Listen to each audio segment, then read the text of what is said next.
नमस्कार। स्वागत है आप सभी का सुनो कहानी में। आप सुन रहे हैं सुनो कहानी ओरिजिनल राख की गंगा, जिसके लेखक हैं श्री ऋतिक रोशन मिश्रा जी। अगर आपने पिछले भाग नहीं सुने हैं तो मेरा आपसे अनुरोध है कि आप पहले उन्हें सुनकर आए। तो चलिए सुनते हैं कहानी में आगे। भाग 9। 2 दिनों में होली है और बनारस की होली, जो कि समस्त संसार में अपने अतरंगी और अलग थलग माहौल के लिए चर्चित है, वो काफी सजी धजी और आकर्षक दिखाई पड़ रही है। अगर आपने कभी बनारस की होली नहीं देखी तो अपने जीवन काल में एक बार तो अवश्य बनारस आना चाहिए। जहां सारा संसार रंगों की होली खेलता है, वहीं बनारस एकमात्र ऐसी जगह है जहां लोग राख से होली खेलते हैं। मणिकर्णिका घाट, 80 घाट और मसाने की होली के तो क्या ही कहने। स्वयं महादेव भी त्रिलोक से उतरकर मसाने में होली खेलने और देखने आते हैं। यही बात जब श्याम टेलीफोन पर सफिया को बताता है तो उसे हैरानी होती है कि लोग एक दूसरे के ऊपर राख फेंकते हैं, या यूं कहें तो राख से नहाते हैं और नाचते गाते हैं। उसके लिए तो ये सब हराम है। अरे यार, तो तुम नाचती गाती नहीं क्या? रंगों के साथ होली तो खेलती होगी। श्याम फोन पर होली वाले सवेरे सफिया से कह रहा होता है। नहीं, अब्बू कहते हैं कि हमारे मजहब में ये सब हराम है, नाचना गाना, रंगों के साथ खेलना और गैर मजहबी त्योहार मनाना। लो, फिर क्या मजा है जिंदगी का? भाई, हमारी अम्मा तो कहती हैं कि जो भी मन को आनंदित करे सो करो। श्याम जवाब देता है।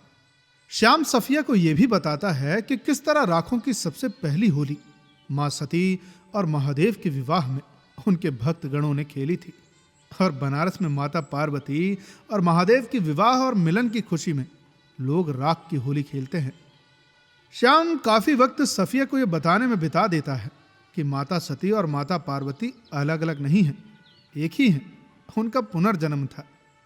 अच्छा, और तुम्हें मालूम है, जब माता सती की माता ने भगवान शिव को पहली बार देखा ना, तो वो बेहोश हो गई थी, क्योंकि जब भगवान शिव विवाह के लिए आए तो राख से भरे गले में सांप धारण किए आए थे, कानों में बिच्छू, और उनके पीछे तो भूत पिशाच सब नाच रहे थे भैया। और वो अत्यधिक भयंकर दृश्य था। लेकिन फिर बाद में माता सती के अनुरोध पर भगवान शिव ने नटराज रूप धारण किया, जो इतना सुंदर और मनमोहक था कि माता सती की मां फिर बेहोश हो गई।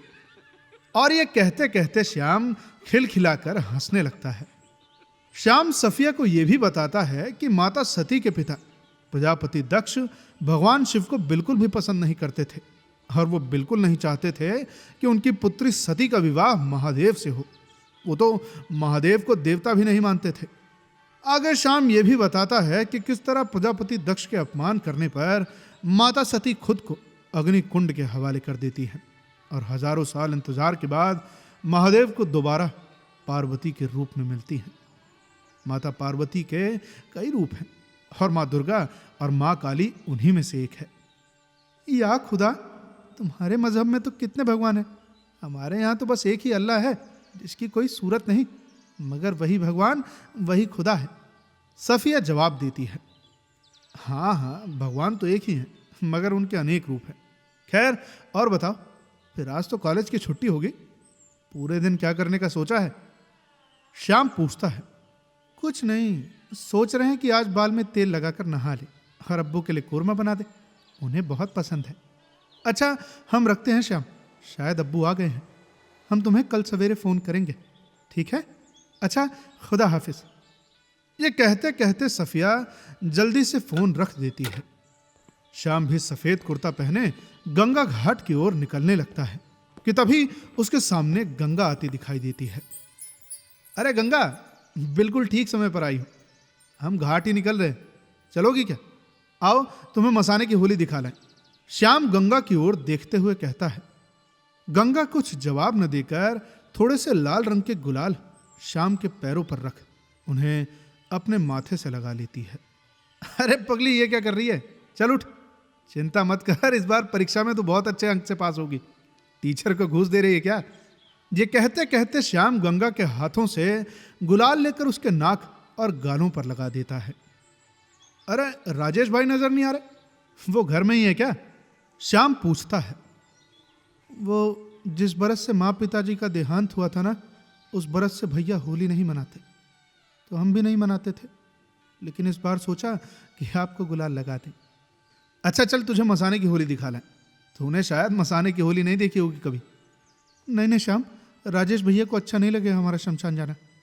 यह कहकर गंगा अपने घर को लौट जाती है। श्याम भी ज्यादा जोर नहीं देता और घाट की तरफ निकल जाता है। इसके बाद 2 महीने बीत जाते हैं। इस बीच कई बातें हो जाती हैं, जैसे गंगा अपनी परीक्षाओं में अच्छे अंक के साथ पास हो जाती है और गंगा के भैया राजेश की नौकरी ईस्ट टाइम्स में वरिष्ठ संपादक के नीचे पत्रकार के तौर पर लग जाती है। इसके साथ ही उसका बनारस और इलाहाबाद आना जाना लगा रहता है। हमारा नायक की भी कहानी सफिया के साथ काफी आगे तक बढ़ चुकी होती है। इन 2 महीनों में उन दोनों के बीच अनंत बातें होती हैं और उन बातों को तो बताने का खैर कोई तुक नहीं बनता, क्योंकि 2 प्रेमियों के बीच की बातें हम और आप ना ही समझें तो अच्छा है। खैर फिर भी बस आपकी जानकारी के लिए बता दूं कि श्याम के पिताजी के द्वारा लिखे गए अंग्रेजी कविताओं के संग्रह जो कि बनारस विश्वविद्यालय में छप चुके हैं और किस तरह पंकज भरे बाजार में अपनी प्रेमिका से दिल की बात कहने में नाकामयाब हो गया और बेइज्जती भी करवा बैठा। इससे लेकर सफिया के भाई शयान के आगे के 2 दांत निकल आए हैं और सफिया के घर पर नया पेंट हुआ है। ये सभी बात उन अनंत बातों में शामिल है। लेकिन जानने लायक बात तो यह है कि ना ही श्याम ने और ना ही सफिया ने एक दूसरे से अभी तक प्रेम के संदर्भ में कोई शब्द कहा हो। एक दिन श्याम यह निश्चय कर लेता है कि वो सफिया को अगले फोन कॉल पर यह बता देगा कि उसके मन में सफिया के लिए दोस्ती के रिश्ते से बढ़कर भी एक अलग भावना है। अगले फोन कॉल पर, सफिया, हाँ श्याम, हम तुम्हें काफी समय से अपने मन की एक बात बताना चाहते थे। वो मेरे मन में तुम्हारे प्रति स्नेह की भावना है और हम तुमको चाहते हैं। बहुत संकोच करते हुए श्याम आखिर अपने दिल की बात सफिया से कह ही देता है। अब कहानी में आगे बढ़ने से पहले मैं कहना चाहूंगा कि एक प्रेमी के लिए अपने प्रेम को प्रकट कर देना ही प्रेम कहानी की आधी जीत होती है। अपने प्रेम को प्रकट करने से पहले हर एक प्रेम कहानी का नायक मन में कई बातें सोचता है और उन सभी बातों में से जो एक बात उसे सबसे ज्यादा सताती है वो उसके दोस्ती का टूट जाना या फिर उसके प्रेमिका का मना कर देना है।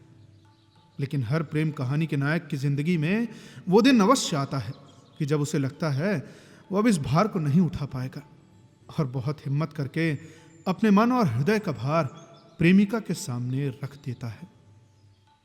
सफिया इस पर कुछ नहीं कहती और कुछ पल रुकने के बाद वो कहती है, अच्छा चलो हम रखते हैं, अब्बू के आने का समय हो गया है, हम तुम्हें कल सवेरे फोन करेंगे।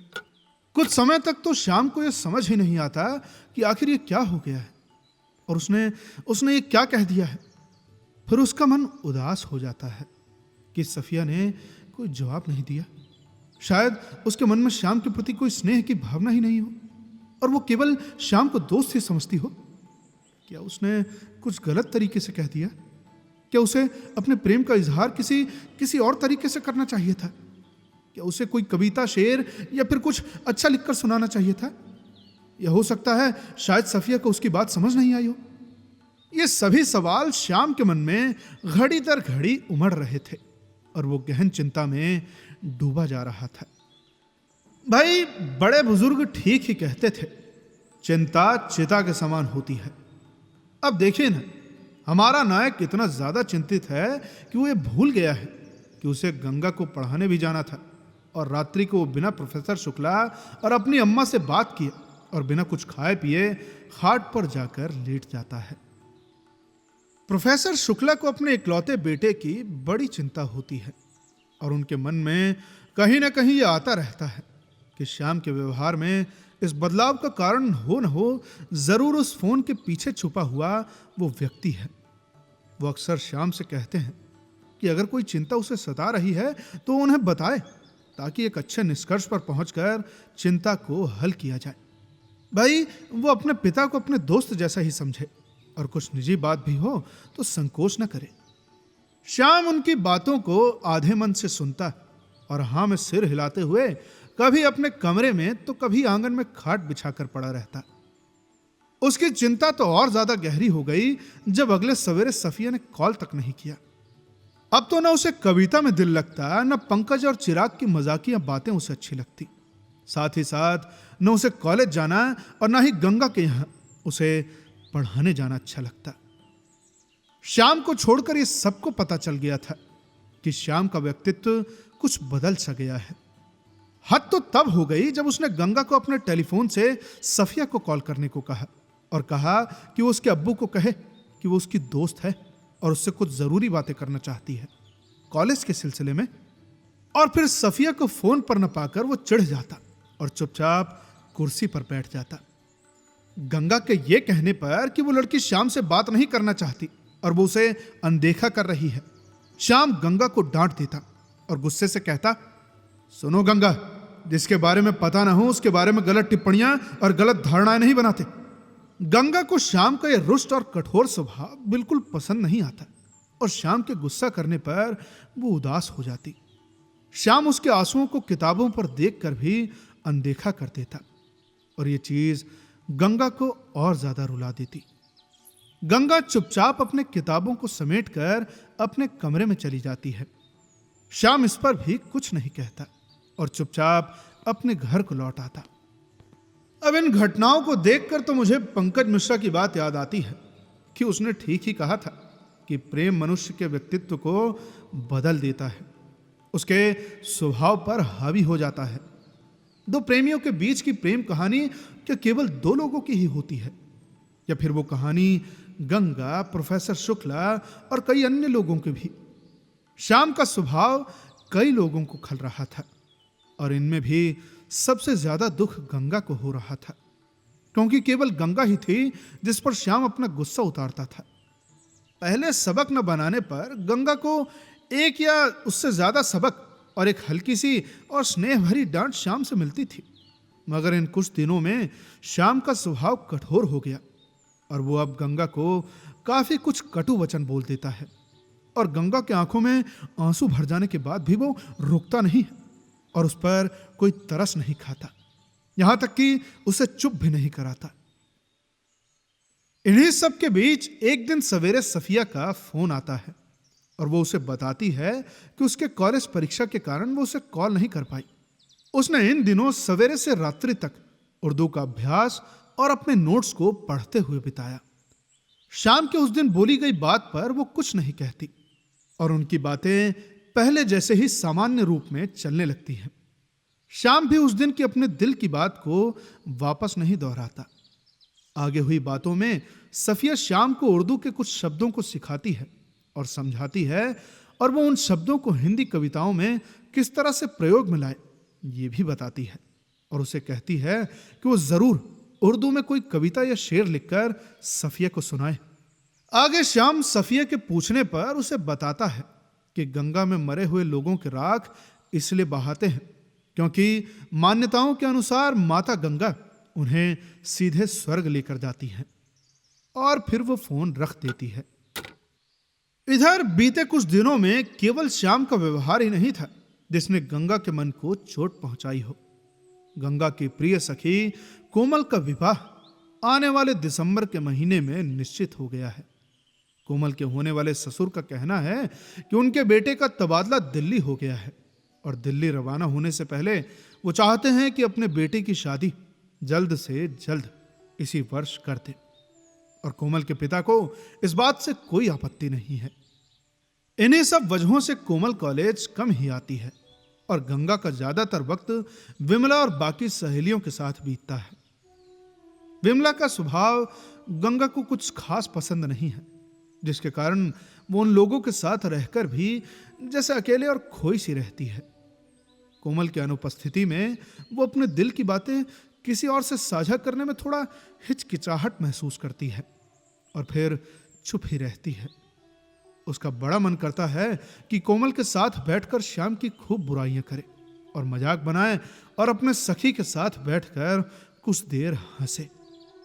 इसी बीच पंकज के गंगा से जवाब पूछने पर गंगा उसे साफ मना कर देती है, ये कहते हुए कि वो अभी प्रेम जैसी चीजों में सहज महसूस नहीं करती और अभी वो केवल अपने पढ़ाई पर ध्यान देना चाहती है। उसके भैया को उसका ये प्रेम प्रसंग पसंद नहीं आएगा और वो उनके दिल और मान सम्मान को ठेस नहीं पहुंचाना चाहती। पंकज से विदा लेते वक्त वो मुस्कुराकर पंकज की कविता की प्रशंसा करती है और उसे आने वाले भविष्य के लिए शुभकामनाएं देती है। श्याम का गंगा से कठोर व्यवहार और गंगा का अपने प्रिय सखी से दूरी, दोनों ही घटनाएं गंगा के मन को और ज्यादा उदास कर देती हैं और हमेशा हंसती खेलती और बादलों में अपने ख्वाब बुनती गंगा के चंचल मन को मौन घर कर लेता है। इस जरा से प्रेम ने गंगा के भी व्यक्तित्व को बदल के रख दिया। ग्रीष्म ऋतु बीत जाती है और वर्षा का आगमन हो जाता है।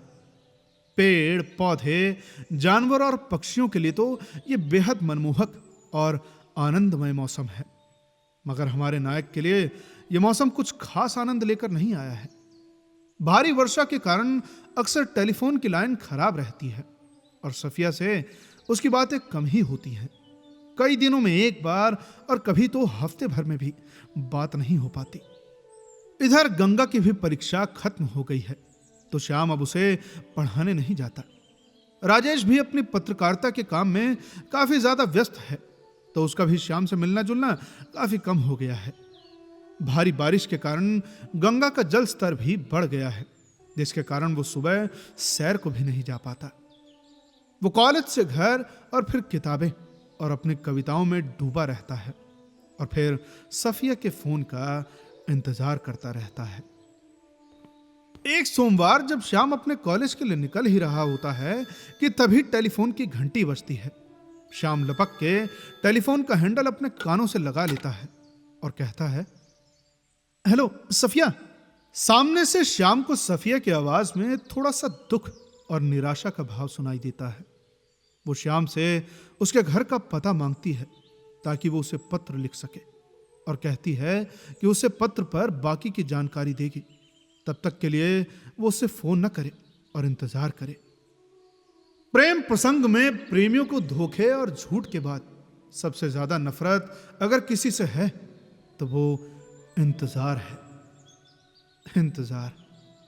इंतजार मिलने का, फोन का, देखने का, पत्र का, साथ का, जवाब का और राम जाने क्या क्या।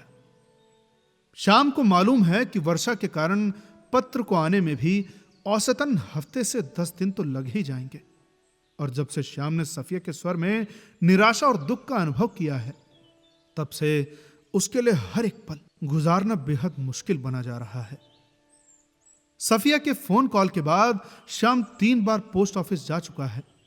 अभी तक सफिया के पत्र की कोई खबर नहीं। वो फिर कॉलेज के बाद पोस्ट ऑफिस की ओर जाता दिखाई पड़ता है। आज शनिवार है, अगर आज न मिला पत्र तो फिर सोमवार आना होगा। श्याम को देखते ही पोस्ट मास्टर उसे पहचान लेता है और कहता है, श्याम, अरे तुम ही श्याम हो?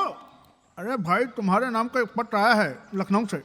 ये सुनते ही श्याम की खुशी का ठिकाना नहीं रहता और वो हड़बड़ाते हुए कहता है, हाँ हाँ, मेरा ही नाम है श्याम, मेरा ही पत्र है, लाइए जल्दी कीजिए। और अरे हाँ भाई, ये लो। अरे ये लो भैया, हम तुम्हारा पत्र लेकर थोड़ी कहीं भागे जा रहे हैं। अच्छा ऐसा करो, यहाँ अपना नाम और टेलीफोन नंबर लिख दो। पोस्ट ऑफिस का कर्मचारी उसे पत्र देते हुए कहता है। श्याम पत्र उलट पलट कर देखता है। पत्र पर उसके घर के पते के बगल में किसी साजिया नाम की लड़की के घर का पता भी लिखा हुआ है। यह पत्र, या जैसे सफिया ने श्याम को बताया था, यह खत किसी सजिया जो कि लखनऊ में रहती है उसके पते से आया है। श्याम से इंतजार नहीं होता, वो पत्र को वहीं पढ़ता है। प्रिय श्याम, सलाम वालेकुम। हम दुआ करते हैं कि जब तुम्हें मेरा एक खत मिले तो तुम खुश और स्वस्थ होंगे। ये खत हमने अपने कॉलेज के दोस्त सजिया के पते से भिजवाया है। पिछले महीने हमारा कॉलेज खत्म हो गया और अब अब्बू हमारा निकाह हमारी खाला के बेटे हामिद से कर देना चाहते हैं। हामिद जो कि अरब देश से लौटा है और कुछ महीने में वापस चला जाएगा। उसके जाने से पहले खाला और अब्बू जान का ये मशवरा है कि हम दोनों का निकाह कर साथ में ही रुखसती कर दी जाए। हमारे लाख मना करने के बाद भी अब्बू नहीं मान रहे। हमने उनसे ये भी कहा कि हमें आगे पढ़ना है, तो उनका कहना है कि अरब देश में यहाँ से बहुत अच्छे विश्वविद्यालय हैं जहाँ हम अपने शौहर की इजाज़त से अपनी आगे की पढ़ाई जारी रख सकते हैं। हमारे रोने और गिड़गिड़ाने के बावजूद भी वो अपने फैसले पर कायम है और हमारा निकाह आने वाले महीने में कर देना चाहते हैं। निकाह के करीब 4 या 5 महीने बाद हम और हमारे होने वाले शौहर हामिद अरब देश के लिए रवाना हो जाएंगे। श्याम, हम नहीं जाना चाहते श्याम, और हाँ, हम भी तुमसे मोहब्बत करते हैं। हम अपनी पूरी कोशिश करेंगे कि निकाह ना हो और तुम्हें अगली चिट्ठी में इत्तला कर देंगे। तब तक के लिए थोड़ा सब्र रखना और अपना ख्याल रखना। हम अल्लाह से दुआ करते हैं कि वो तुम्हें हमेशा सलामत रखे। तब तक के लिए अलविदा, खुदा हाफिज, तुम्हारी सफिया। श्याम जैसे ही पत्र पढ़ता है सुन्न हो जाता है। वो वहीं जमीन पर बैठ जाता है। उसे समझ ही नहीं आता कि वो खुशी से नाच उठे कि दुख से रो पड़े। एक तरफ तो सफिया ने उससे प्रेम का इजहार कर दिया है और दूसरी ओर बिल्कुल हृदय के करीब आकर दूरी की भी बात कर दी है। श्याम ने कभी सफिया को देखा तो नहीं था, मगर वो ये जानता था कि रो रोकर जरूर सफिया का चेहरा काला और आंखें लाल पड़ गई होंगी। वो ये सोचकर भी काफी दुखी हो जाता है कि उसकी वजह से सफिया को बहुत तकलीफ झेलनी पड़ रही है। न वो कभी सफिया से टेलीफोन पर बात करता और न ही आज वो उसके प्रेम में इतनी तकलीफ झेलती। इतने दिनों के बातचीत से श्याम को ये तो पता था कि सफिया के अब्बू बहुत ज्यादा सख्त और कठोर दिल के व्यक्ति हैं। उन्हें अपनी बेटी से ज्यादा प्यार अपनी इज्जत से है और वो अपना मान सम्मान और प्रतिष्ठा बचाने के लिए अपनी बेटी का त्याग भी कर सकते हैं। मगर जैसा श्याम को पता था कि सफिया दिल की बहुत अच्छी है और वो अपने अब्बू से बहुत मोहब्बत करती है, इसलिए उसे इस बात का डर था कि कहीं उसके अब्बू उसके साथ जोर जबरदस्ती न करे और अपने अब्बू की बात कहीं सफिया मान ही न ले। यही सब सोचते सोचते और चिंता के मारे यूं ही खोया खोया सा और मुरझाया सा वो घर आकर बिना कुछ खाए पिए आंगन में अमरूद के पेड़ के नीचे खाट पर लेट जाता है। आज पहली बार श्याम बादलों और आसमानों की तरफ उसी निगाह से देख रहा है जिस निगाह से कभी वो गंगा की लहरों को देखता था। न जाने आसमान पर अपनी निगाह केंद्रित कर वो किस परिकल्पना में डूबा हुआ चलते आवारा बादलों पर अपने ख्वाब टांक देना चाहता है। अम्मा के कई बार कहने पर भी वो खाना नहीं खाता और बस भूख नहीं है, मैं बाद में खा लेंगे, ये कहकर फिर से आसमान की तरफ देखने लगता है। शाम को गंगा उसके घर आती है। आते ही खाट पर आकर श्याम के पास बैठ जाती है और श्याम से पूछने लगती है, कैसे हो श्याम? श्याम का कोई जवाब न पाकर वो दोबारा कहती है, हमसे गुस्सा हो क्या? कोई नाराजगी है या हमारी किसी बात का बुरा लगा है तुम्हें? श्याम इसका भी कोई जवाब नहीं देता है और गंगा कुछ देर चुपचाप बैठी रहती है। फिर अचानक से अपना मन तोड़ते और थोड़ी ऊंची आवाज में हंसते हुए श्याम से कहती है, अरे देखो ना, हम तो भूल ही गए। राजेश भैया तुम्हारे बारे में पूछ रहे थे। तुम्हें कल कहा है घर पर आने को। उन्हें बहुत कुछ अनेक पत्रकारों पता नहीं क्या क्या के बारे में तुम्हें बताना है आमने सामने। ठीक है, कल शाम को इसी वक्त आते हैं। श्याम धीमे मगर स्पष्ट शब्दों में कहता है। इसके बाद गंगा का कुछ और कहने का मन नहीं करता। वो एक नजर श्याम के चेहरे को देखती है और फिर अपने घर को लौट जाती है। घर जाते वक्त गंगा श्याम के चेहरे पर फैली उदासी के वजह के बारे में सोचती है। गंगा सोचती है कि इतने हंसमुख आनंद से भरे श्याम को आखिर ऐसा क्या हो गया है जिसने उसके व्यक्तित्व को इस तरह से कठोर, नीरस और दुर्बल बना दिया है। मजबूती और आत्मविश्वास से भरे हुए श्याम को न जाने क्या हो गया है, जो वो अपने स्वर तो छोड़ो, अपने चेहरे बिखरी उदासी और हताशा के भाव को भी नहीं संभाल पा रहा। अब गंगा ये समझने में असमर्थ है कि श्याम को भी वही रोग हुआ है जो कि उसे हुआ है, प्रेम रोग। बस रोग का चरण अभी दोनों में अलग अलग है। वहां एक तरफ श्याम है जो अपने मन अनुसार न अपने प्रेमिका को देख सकता है, न उसकी आवाज सुन सकता है और न ही उसके बारे में कोई खबर ले सकता है। इसलिए उसके दुख की मात्रा थोड़ी ज्यादा तीव्र है। और वहीं दूसरी तरफ गंगा है जो कम से कम श्याम को देख तो सकती है, उसकी आवाज तो सुन सकती है, और भले ही वो उसके लिए कुछ न कर सके मगर उसके हालात का जायजा तो ले सकती है। सो उसका दुख थोड़ा कम तीव्र है। और फिर अभी तक शायद गंगा खुद भी नहीं जानती कि उसे श्याम से प्रेम है, तो फिर उसके दुख का कोई कारण भी नहीं बनता।